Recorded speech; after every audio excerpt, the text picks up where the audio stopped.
Hi kids! Tonight we're going to do a bit of a hot take. That hot take is a knife that receives a ton of hate pretty much everywhere. And it's not a bad knife, it's just got a bad price. That knife is the bug out. Now I'm the third owner of this particular bug out. The first owner I don't know. The second owner I got it off a Blade Binge from, and he sold it because he just couldn't get the action right. And we'll get into that in just a second. As you can see, it's got aftermarket scales on it, it's got aftermarket hardware in it, but we'll burn that bridge in a minute. Problem here is the price on these starts at about 160 bucks and it just goes up, up, up, up, up from there. Whereas you can pick up one of these guys, Kershaw Bel Air, aluminum scales, Magna Cut blade, about 150 bucks. Sometimes you can grab them on sale for about 120. Great deal even at the 150.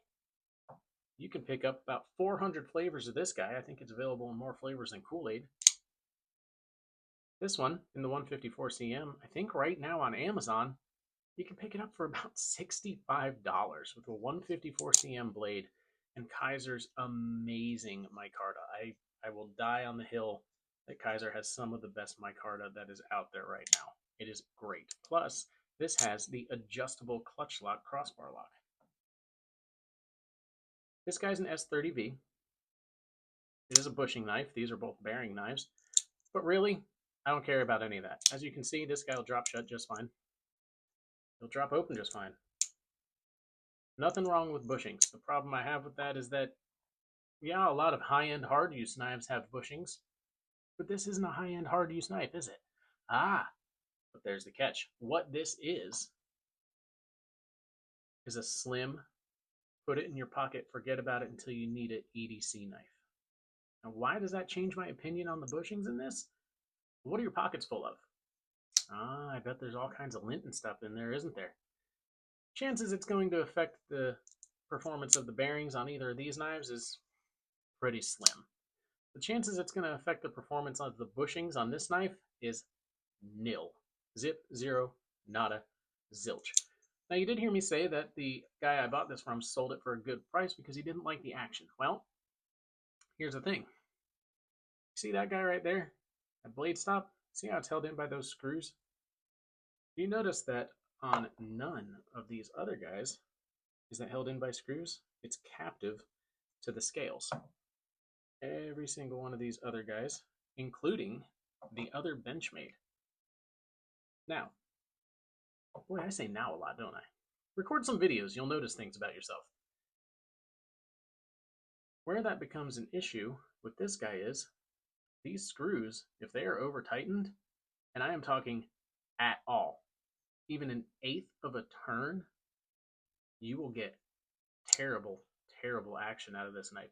You will not see any kind of respectable action out of this. It will basically almost not open.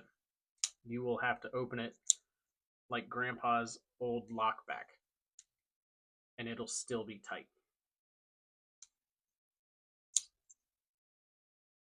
Little bit of Loctite, little bit of previous knowledge from other bug outs, and it'll get you there. Benchmates tend to be a little fickle about tightness on just about everything, but it does speak to their tolerances on that. If you over tighten the pivot even just a little bit, you'll lose action too, but not quite as much as up here. Problem is that a lot of people don't know that, so if they go ahead and they put aftermarket scales on their bug out, now they've got a knife that they think is a piece of trash, and it's just not a piece of trash. It's a great knife. It's an overpriced great knife, yes. They could stand to drop the price on the base model of these by about $20 or $30, and I think they'd be in the right area at that point. Now, the fun part about these is everything here is available aftermarket.